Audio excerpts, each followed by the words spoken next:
Gimana ya? Oh, oke. Nah, jadi sistem ekskresi itu tuh apa sih? Ekskresi itu beda sama sekresi ya. Kalau ekskresi yang diawali dengan huruf E itu adalah pengeluaran zat sisa hasil metabolisme tubuh yang udah nggak dibutuhin lagi.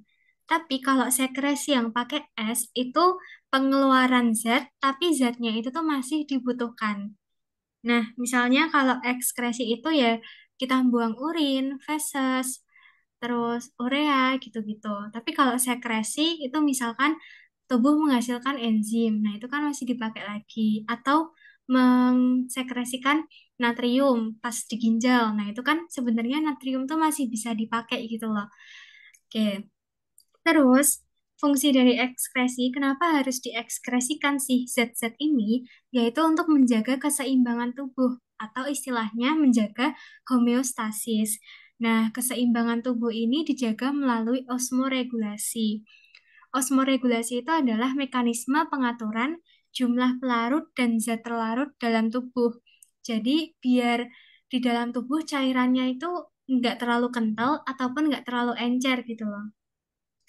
Nah, zat yang dibuang melalui sistem ekskresi ini tuh ada apa aja sih? Ada air, garam mineral, sisa metabolisme karbohidrat sama lemak, yaitu CO2, alias sisa respirasi seluler. Terus ada juga sisa metabolisme protein, misalkan nitrogen, urea, asam urat, sama amonia. Nah, terus dalam sistem ekskresi ini, organnya itu tuh ada 4 yang berperan. Yang pertama ada ginjal. Dia mengeluarkan air, garam mineral, dan juga urea yang terkandung dalam urin. Sedangkan paru-paru, hasil ekskretnya itu adalah air dan juga CO2. Kalau hati, hasil ekskretnya itu adalah cairan empedu, yang nanti cairan empedu ini tuh bakal dirombak juga untuk menjadi komponen-komponen warna dalam urin maupun feses. Terus yang terakhir ada kulit, di mana kulit ini mengekskresikan keringat yang mengandung air, garam mineral, sama urea. Nah, terus sistem organ ekskresi yang pertama yang mau kita bahas adalah renal atau ginjal. Nah, ginjal ini merupakan organ ekskresi utama manusia. Jumlahnya ada sepasang, kanan dan kiri, di mana ginjal yang kanan, ini kanan ya, kamu ngelihatnya tuh sesuai kayak tubuhmu gitu. Ini kan gambarnya ngadep ke kita. Jadi ini bagian kanan, ini bagian kiri. Nah, ginjal kanan letaknya itu lebih rendah posisinya daripada ginjal yang kiri. Nah, soalnya di atas ini, di bagian kanan itu ada hepar atau hati. Sedangkan kalau di bagian kiri kan nggak ada hepar. Jadi makanya letaknya yang kanan ini dia lebih rendah daripada yang kiri. Terus si ginjal ini dia itu tersusun atas beberapa lapisan. Yang pertama ada korteks yang warnanya pink muda ini. Dia tempat terjadinya filtrasi. Korteks itu tempatnya badan Malpighi. Badan Malpighi itu nanti terdiri atas glomerulus dan kapsula Bowman. Terus bagian yang kedua yang lebih dalam, yang segitiga merah lebih merah ini namanya adalah medula. Medula ini tempat terjadinya reabsorpsi sama augmentasi. Reabsorpsi itu adalah penyerapan kembali zat-zat yang masih dibutuhkan oleh tubuh. Sedangkan augmentasi itu adalah penambahan zat-zat yang perlu dikeluarkan gitu. Nah, di bagian medula ini ada tubulus-tubulus ginjal. Terus ada yang namanya pelvis atau rongga ginjal yang warnanya kuning ini. Dia merupakan muara dari tubulus collectivus dan hulu dari ureter. Jadi dia tuh merupakan apa ya kayak saluran saluran gitu yang nanti dia bakal berlanjut menjadi ureter. Ureter nanti ini ureter dia bakal menuju ke kandung kemih atau vesika urinaria, tempat menampung urin sebelum nanti dia dikeluarkan melalui uretra. Nah, ginjal itu tersusun atas satuan unit fungsional yang disebut nefron. Dalam satu ginjal, nefronnya itu tuh bisa mengandung 1,4 jutaan gitu. Nah, terus si renal ini dia tuh memiliki beberapa fungsi, bisa homeostasis atau fungsi keseimbangan yang mengatur cairan itu harus larut atau harus harus encer atau harus kental. Nanti juga ada fungsi endokrin karena dia menghasilkan beberapa komponen hormon dan lain sebagainya. Nah, kalau dari fungsi homeostasis, dia bertugas mengatur volume darah dan tekanan darah dengan cara menyesuaikan volume air yang dikeluarkan di urin. Maksudnya gimana? Jadi, darah yang ada di dalam tubuh kita ini kan bersirkulasi ke seluruh tubuh. Dia bakal melewati ginjal karena fungsinya ginjal tadi adalah filtrasi untuk menyaring darah eh, yang lewat situ gitu. Nah, hasil filtrasinya itu adalah urin dan juga beberapa zat yang perlu dibuang gitu. Nah, makanya urin air yang ada di dalam urin itu ya asalnya tuh ya dari darah gitu. Tapi kenapa dia warnanya enggak merah padahal dia berasal dari darah? Ya karena eritrosit atau sel darah merah itu tuh disaring biar dia itu enggak ikut terbuang bersama urin. Makanya warna urin kita itu cenderung kuning gitu karena bukan bukan merah ya, bukan karena darah. Kalau misalkan urin kita warnanya merah, nah itu malah jadi tanda tanya. Berarti ada kegagalan dalam proses filtrasinya yang di glomerulus. Karena darah atau sel darah merah atau eritrosit yang harusnya nggak bisa melewati glomerulus, dia bisa ngelewatin glomerulus. Nah, kondisi urin yang warnanya merah karena mengandung darah ini yang disebut dengan hematuria atau kencing darah kayak gitu. Terus, selain itu, si renal ini dia juga melepaskan eritropoietin dan juga renin. Ini tuh enzim atau sesuatu yang apa ya? Hormon yang fungsinya buat em, menginisiasi pembentukan sel darah merah si eritropoietin ini.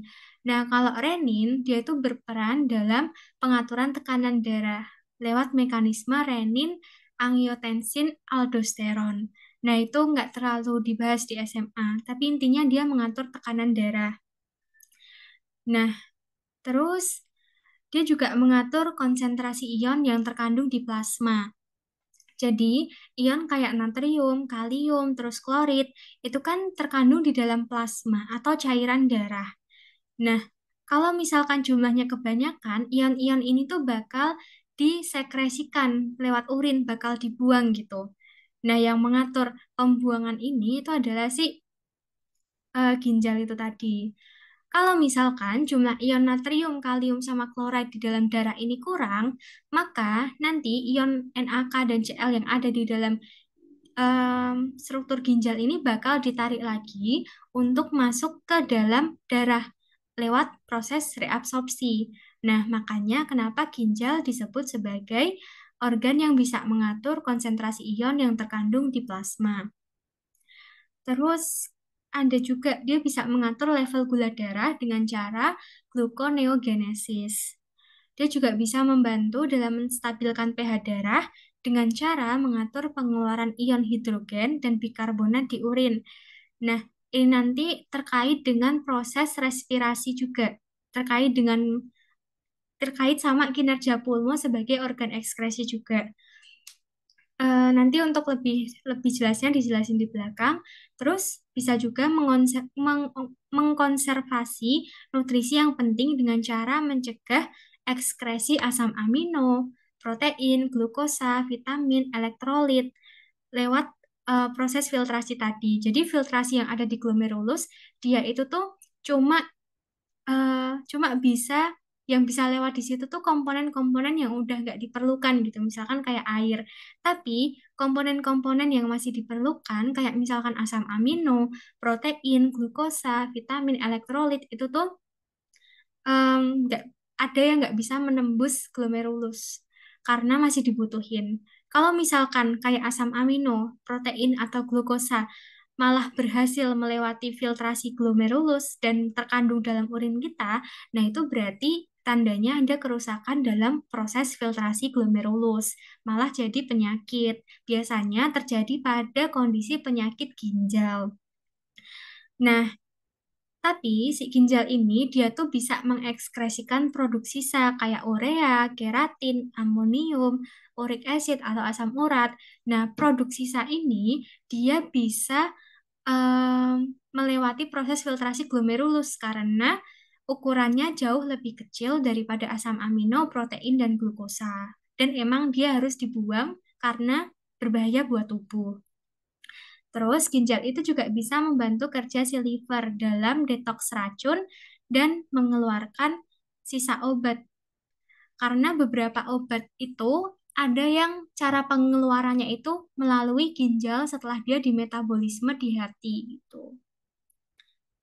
Oke, terus selain fungsi homeostasis, ginjal itu juga punya fungsi endokrin karena dia menghasilkan beberapa hormon atau zat-zat lainnya yang berguna buat metabolisme tubuh. Yang pertama, dia menghasilkan renin.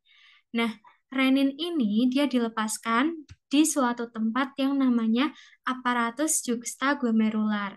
Ketika aliran darahnya itu rendah atau ketika kadar ion natrium itu rendah. Jadi intinya renin itu bakal dihasilkan sama ginjal ketika tekanan darah kita itu rendah. Karena fungsi renin itu dia bakal menarik air karena dia menghasilkan apa ya kayak dia bisa bisa membuat natrium itu tuh jadi banyak gitu di dalam darah di mana natrium ini atau garam ini tuh fungsi dia tuh sifatnya tuh menarik air gitu. Kalau misalkan em, garam di dalam pembuluh darah banyak, airnya juga banyak terserap, akhirnya tekanan darah itu tuh bakal jadi tinggi gitu. Jadi yang tadinya tekanan darahnya rendah itu bisa berubah jadi tinggi ketika si renin ini dihasilkan oleh ginjal. Nah, selain mengatur natrium atau garam dan juga air, si renin ini juga nanti berperan dalam em, membentuk angiotensin 2, di mana angiotensin 2 ini yang mengatur penyimpanan garam dan juga airnya itu. Terus yang kedua, si ginjal itu juga bisa menghasilkan eritropoietin atau hormon yang menstimulasi pembentukan sel darah merah di sumsum tulang. Nah, biasanya eritropoietin ini akan meningkat jumlahnya ketika oksigen di dalam darah itu tuh rendah. Misalkan, em, pada kondisi kita ya, orang yang biasanya tinggal di dataran rendah, di daerah pantai, kayak misalkan Arah atau mungkin Mbak Ulil, terus tiba-tiba kita liburan di Bromo, di mana Bromo itu tempatnya tinggi gitu, di pegunungan, yang banyak mengandung oksigen, tingkat oksigennya lebih tinggi daripada di dataran rendah. Nah, otomatis sel tubuh kita tuh bakal merespons dengan cara harus membentuk sel darah merah yang banyak karena yang bisa mengangkut oksigen ini kan sel darah merah ya, atau eritrosit. Nah, makanya dihasilkanlah eritropoietin untuk menstimulasi pembentukan sel darah merah supaya oksigen yang terlalu banyak masuk ke dalam paru-paru kita itu bisa diambil oleh sel darah merah baru yang terbentuk itu tadi. Nah, selain si eritropoietin ini meningkat ketika oksigen dalam darah rendah, dia itu tuh juga bisa meningkat ketika kondisi anemia atau ketika hemoglobinnya rendah. Nah, terus yang ketiga, ginjal ini tuh juga menghasilkan vitamin D3 atau kalsitriol, di mana si vitamin D, sebenarnya vitamin D itu tuh ada di kulit kita, ada di bawah kulit letaknya. Dia bakal aktif ketika kena sinar matahari atau UVB. Nah, habis itu vitamin D yang ada di kulit itu bakal dibawa ke hati, terus ke pencernaan, ke usus, sampai nanti dia sampai ke ginjal, dan disitulah baru dia diubah jadi bentuk aktifnya, yaitu kalsitriol. Di mana kalsitriol ini terlibat di dalam proses homeostasis kalsium. Terus habis itu si ginjal ini juga punya fungsi parakrin atau autokrin. Jadi parakrin atau autokrin itu ya fungsi di mana si ginjal ini tuh bisa menghasilkan suatu zat gitu. Misalkan bradikinin sama prostaglandin. Tapi ini di SMA nggak terlalu dibahas. Oke, lanjut. Fungsi lainnya renal, ya selain fungsi parakrin autokrin tadi, dia juga bisa berperan dalam katabolisme hormon peptida kecil atau perombakan hormon peptida kecil, misalkan kayak insulin. Sampai sini apakah ada yang mau ditanyain, Nara? Belum ada. Oke, kita lanjut ke renal. Nah, ini adalah renal ya. Jadi, di bagian A ini dia adalah korteks. Ingat ya, korteks itu bagian paling luar dari ginjal yang warnanya lebih pink atau lebih merah muda. Terus yang B, yang bentuknya kayak piramid ini, dia namanya adalah medulla. Atau bisa juga disebut piramid renalis karena bentuknya kayak piramida. Renalis ya berarti ren gitu, ginjal. Berarti piramida yang ada di ginjal. Nah, terus yang bagian C ini, puncak piramidnya ini namanya adalah papilla renalis. Terus yang D ini, bagian korteks yang ada di antara dua medula disebut kolumna renalis. Terus yang E ini, bagian bawahnya piramid ini disebut basis piramid. Basis itu artinya bawah ya atau dasar. Terus yang F ini, bagian paling luar yang menyelubungi ginjal, namanya adalah kapsula renalis. Dia tipenya adalah kapsula fibrosa. Nah, terus kalau yang G ini, dia adalah saluran yang mengalirkan hasil urin yang disebut sebagai kaliks minor karena dia lebih kecil. Nah, kumpulan dari dua atau tiga kaliks minor, ini kan satu, ini dua, ini tiga, membentuk ke satu saluran yang lebih besar ini, yang ditunjuk dengan huruf apa ya? Huruf J, ini disebut sebagai kaliks mayor. Ini kaliks mayor, baru nanti kumpulan dari kaliks mayor, ini bakal membentuk pelvis renalis yang gede ini, yang ditunjuk huruf K. Nah, kalau yang I ini apa sama yang H? Kalau yang I sama H ini adalah pembuluh darah yang ada di ginjal ya. Terus habis itu yang L, L ini kan warnanya kuning. Dia adalah lemak yang menghuni sinus renalis. Sinus renalis itu bagian yang warnanya merah ini, yang tak tunjuk. Yang ditunjuk oleh huruf I. Ini namanya adalah sinus renalis. Nah, terus habis itu udah, yang M ini dia adalah ureter yang bakal menuju ke kandung kemih. Tapi sebenarnya untuk SMA dia nggak terlalu dibahas sampai sedetail itu. Intinya kalau SMA itu tahu aja gitu struktur makronya atau anatominya itu kamu cukup tahu mana yang disebut dengan korteks, mana yang disebut medula, sama mana yang disebut pelvis renalis. Nah, sekarang aku mau tanya ke Ara. Sebentar, aku nanya dulu. Oke, Yang K tadi apa? yang kan namanya pelvis renalis. Oke. Oke, Oke deh. oke. Bagian yang disebut korteks ditunjukkan oleh huruf. Korteks A. Bagian yang disebut lemak ditunjuk oleh huruf. Sama itu yang L. Bagian yang disebut sinus renalis ditunjuk oleh huruf. I. Bagian yang disebut pelvis renalis huruf. K. Kalau medula, Medula B. piramid renalis, Anu. Bukan. salah. Piramid Apa dong? renalis loh. Apa? Piramid renalis, F apa? salah. Apa? F. Salah. B ya. Kan aku tadi Apa? bilang piramid yang bentuknya kayak piramida. Berarti kan korteks kan. Oh, Namanya korteks tuh piramid. berarti itu sama kayak kolumna renalis. Beda. Kalau kolumna Oh, renalis itu beda. bagian ini. Itu yang mana? Bagian medula, Mas. maksudnya medula itu nama Oh, lainnya piramid renalis. Kalau kolumna renalis itu yang ada ini bagian korteks yang pink muda ini yang berada di antara dua medula. Itu namanya kolumna renalis. mm-mm. Jadi Hmm. yang piramid renalis tadi yang mana? Berarti piramid renalis itu sama dengan medula itu yang B, kolumna renalis itu Mm-mm. yang D. Kalau yang E namanya apa? Yang itu dasar itu, dasar Hmm. piramid, Ya, dasar tuh berarti apa? Dasar. basis. Mm. Terus kalau yang C itu apa? Yang C itu papila Oh, renalis. kalau yang F? Yang F kapsula. Hmm. Kalau yang G?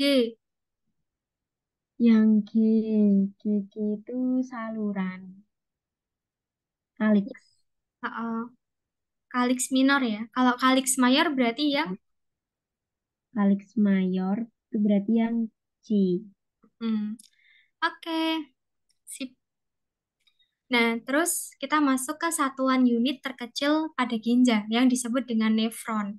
Nefron tadi jumlahnya dalam satu ginjal bisa 1,4 jutaan lebih ya. Nah, nefron sendiri dia tersusun atas dua jenis. Ada nefron epitel dan juga nefron vaskuler. Maksudnya nefron epitel itu bagian yang komponen utamanya itu adalah sel epitel. Misalkan kapsula Bowman yang ditunjuk huruf B ini. Terus ada tubulus contortus proximal yang bagian ini proximal yang ditunjuk oleh huruf E. Terus ada lengkung Henle. Lengkung lengkung Henle itu berarti yang melengkung ini. Terus ada juga tubulus contortus distal bagian sini. Terus habis itu ada tubulus collectivus. C, berarti tubulus proximal tadi yang C ya, yang C. Yang, Terus yang pokoknya distal tadi yang mana? yang distal itu yang E. E. Mm-mm.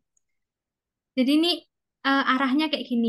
Kan dari kapsula Bowman ke glomerulus yang Mm-mm. tengah ini, kapsula Bowman yang B, ke glomerulus yang A, terus dia menuju ke tubulus contortus proximal yang C, turun ke lengkung Henle yang D ini, terus dia naik lagi menuju ke yang E, tubulus contortus distal, dan yang terakhir menuju ke yang F ini, tubulus collectivus. Sedangkan komponen vaskulernya itu ya yang terdiri atas pembuluh darah, misalkan arteriol aferen, terus ada yang eferen, terus habis itu ada glomerulus sama ada kapiler peritubular. Tipe nefron berdasarkan lokasinya itu ada yang kortikal sama juxtamedular. Kortikal itu ya berarti dia ada di bagian korteks gitu. Tapi kalau juxtamedular berarti nefronnya ini dia itu letaknya sampai ke dalam medula gitu. Nah, biasanya kalau yang kortikal karena dia ada di bagian korteks, korteks tadi kan yang paling luar ya. Nah, itu otomatis dia lengkung Henle-nya ini lebih pendek. Kalau yang juxtamedula, karena nefronnya terletak sampai ke dalam bagian medula, berarti lengkung Henle-nya ini juga lebih panjang gitu. Terus yang komponen selanjutnya itu ada badan Malpighi. Nah, badan Malpighi ini terdiri atas dua bagian. Ada kapsula Bowman, bagian luar yang melapisi glomerulus ini, sama ada glomerulus yang bagian dalamnya, yang merupakan komponen vaskulernya, karena glomerulus ini sebenarnya adalah pembuluh darah. Oke, glomerulus itu yang memerankan fungsi filtrasi darah. Nanti kalau darah itu udah terfiltrasi, dia bakal ditampung sama si kapsula Bowman ini. Nah, urutan aliran darah sebelum dia masuk ke glomerulus dan sesudahnya itu ya ini ya. Dia dari arteri renalis dulu, terus masuk ke arteriol aferen, ke glomerulus, arteriol eferen, kapiler peritubular, terus terakhir dia balik ke vena renalis. Terus si kapsula Bowman ini dia itu memiliki dinding berlumen yang tersusun atas epitel pipih. Karena dia epitelnya pipih, dia memungkinkan untuk zat itu tuh bisa keluar masuk gitu lewat em, proses transport Z itu tadi karena sifatnya permeabel. Nah, terus habis itu lanjut ke aliran darah ginjal. Nah, ini tadi. Jadi, ginjal itu darah yang ada di seluruh tubuh, dia kan bakal masuk ginjal untuk mengalami proses filtrasi atau penyaringan. Nah, fungsi penyaringannya itu kan untuk mengambil kembali zat-zat yang masih bisa dipakai dan mencegah zat-zat itu keluar, sama untuk mengeluarkan zat-zat sisa yang udah nggak dipakai tubuh. Nah, pertama, darah itu bakal menuju ke arteri renalis yang warnanya merah ini. Kalau udah masuk ke arteri renalis, dia bakal melewati segmental arteri ini. Ada nama penunjuknya juga ya. Bisa dibaca juga sambil ngelihat itunya. Nah, habis itu dia bakal naik menuju ke interlobar arteri ini. Terus habis dari interlobar, dia bakal menuju ke sini nih, ke bagian basis piramid. Arteri yang ada di situ namanya arteri arcuata. Nah, kalau udah, dia bakal menuju ke bagian luar sini, bagian korteks. Keluar, namanya adalah interlobular artery. Baru nanti dia masuk ke afren arteriol yang ada di glomerulus tadi, ke glomerulus, terus efren arteriol, terus masuk ke peritubular kapilari, terus dia masuk ke vasa recta, terus balik lagi ke vena-vena yang namanya sesuai kayak arterinya tadi. Kalau di sini ya berarti vena interlobular, terus habis itu dia ngelewatin vena arcuata yang ada di sini, terus dia lewat vena segmentalis sampai nanti dia balik lagi ke vena renalis gitu.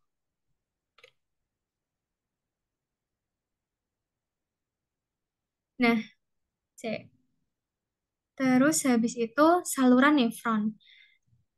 Nah, selain ada badan Malpighi tadi yang isinya glomerulus sama kapsula Bowman, si nefron ini juga punya saluran yang terdiri atas 4 saluran. Tapi kalau di SMA biasanya cuma 3 yang disebut, yaitu yang tubulus contortus proximal, tubulus contortus distal, sama yang tubulus collectivus. Yang lengkung Henle ini jarang banget untuk disebutin di SMA. Mungkin karena terlalu kompleks ya, tapi nice to know aja bahwa sebenarnya salurannya itu dibagi jadi 4 bagian ini tadi.